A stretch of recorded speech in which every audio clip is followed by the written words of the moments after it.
Now imagine the Bible, John's Gospel, begins with the verses. In the beginning was the Word, and the Word was with God, and the Word was God. What kind of word can you describe? What language, what word can be God, the creative power itself? In the Vedas, in India, the Rig Veda, it describes the beginning of the universe. It says, almost a translation of this, in the beginning is the Nod, the sound, and all things were created by the sound, and the sound was the creator. Same thing.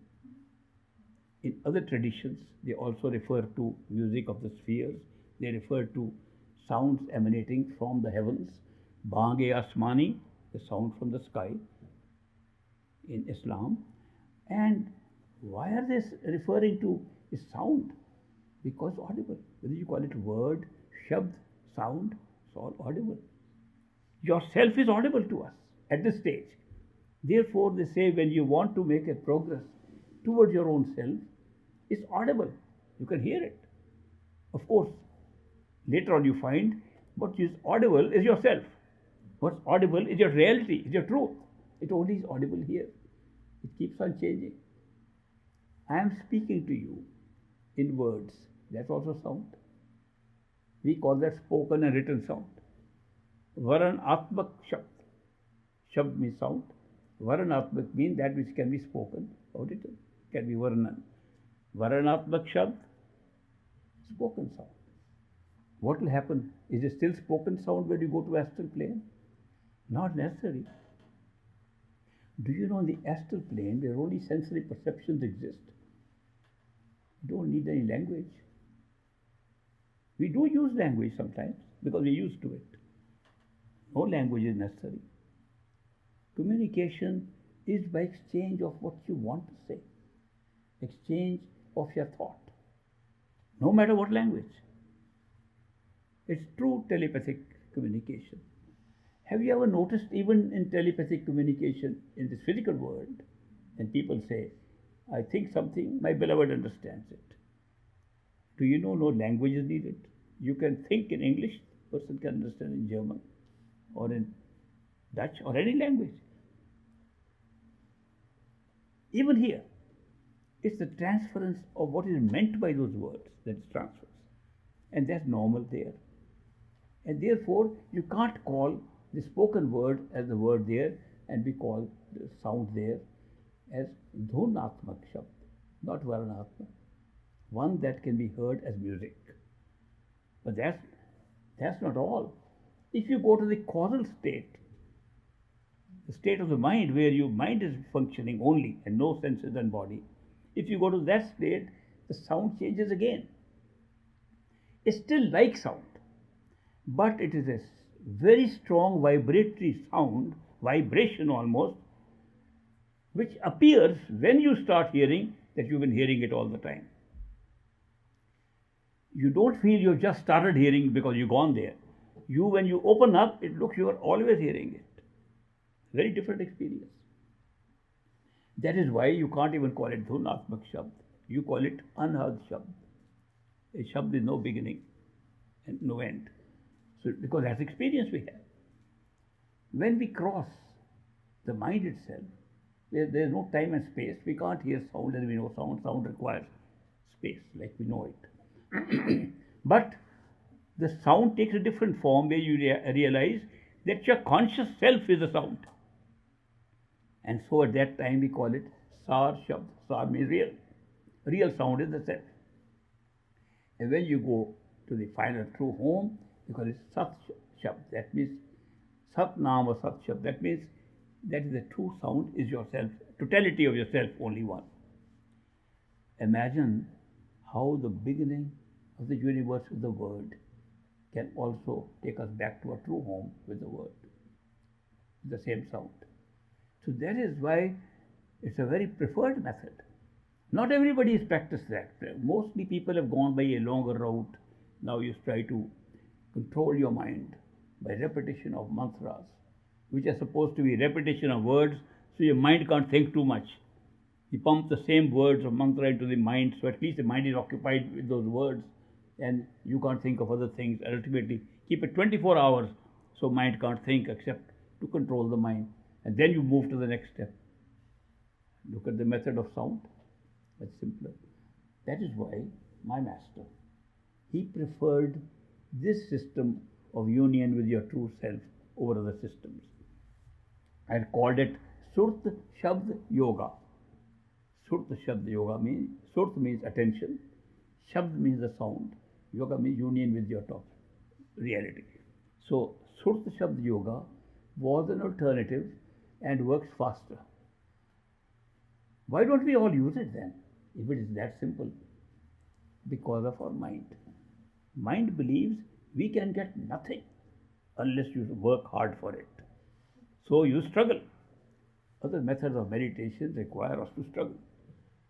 It's only when the struggle fails and the mind says, I tried very hard, nothing is working, then you better look at the other sound. That's how we actually go about it. It's just the nature of our mind that we have to struggle to find anything. We have been trained, taught, not in one life, several lives. Unless you struggle and make effort, you cannot get anything. So we think this process is to make a lot of effort. And we make a lot of effort. Like we make effort for other things in life. We make effort on the spiritual path. Till realizing effort can only take us up to the limit of effort, which is limit of the mind. All effort requires a mental effort before we can make any other kind of effort. The path beyond is totally effortless. Just like when love pulls us, when we fall in love with somebody, do we make effort? It pulls us without effort. This is the path of love and devotion. Truly speaking, to go beyond the mind into our true spiritual areas, it's a path of love and devotion. Why am I using two words? I could only say love, but I'm saying love and devotion. The reason is that when we are actually experiencing love, being pulled by love, we become devoted. Devotion is a response to love.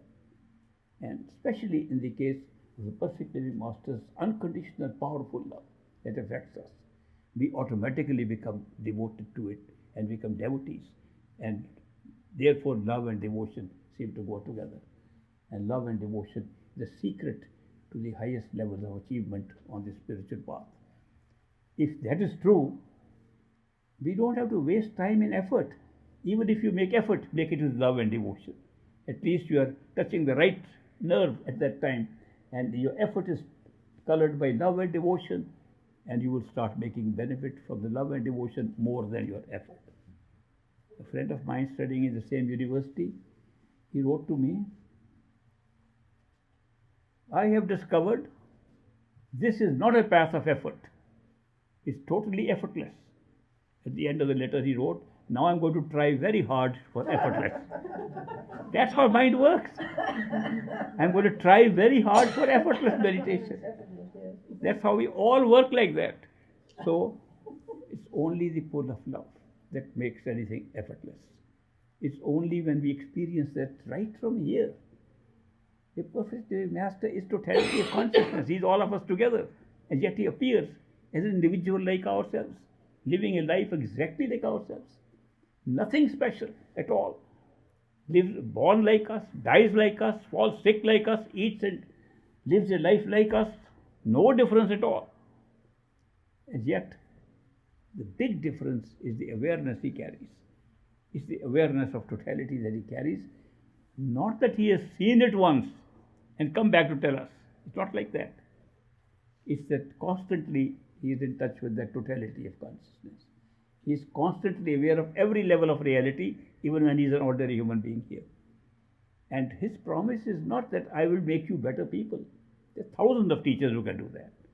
His promise is, I will make you have the same awareness that I have, and there you will find that I and you are the same.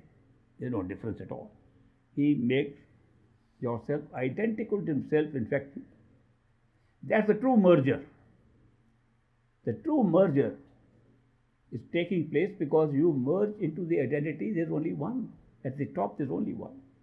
There are no two. So, Here we are separating ourselves from everything, including somebody who has totality of consciousness with him. And he's in a position to take us to a point where there's no difference left at all. And that is the promise. The promise is not to make you better, not to take you certain part, to make you identical to the master, whose awareness will be the same as your awareness. That's a great promise, never to be broken. When the master accepts us, he makes this promise. And that's the end of our journey, really, I think. The rest is the pull of his love which will take us. But because our mind wants to struggle, okay, meditate. Meditate hard. Follow disciplines. Follow these rules. Do this. Mind loves that. Do all those things. And when the mind is tired of them, you find the ultimate thing was that his love is pulling us, and all these were only for our mind. And the mind only learns a lesson by its own experience.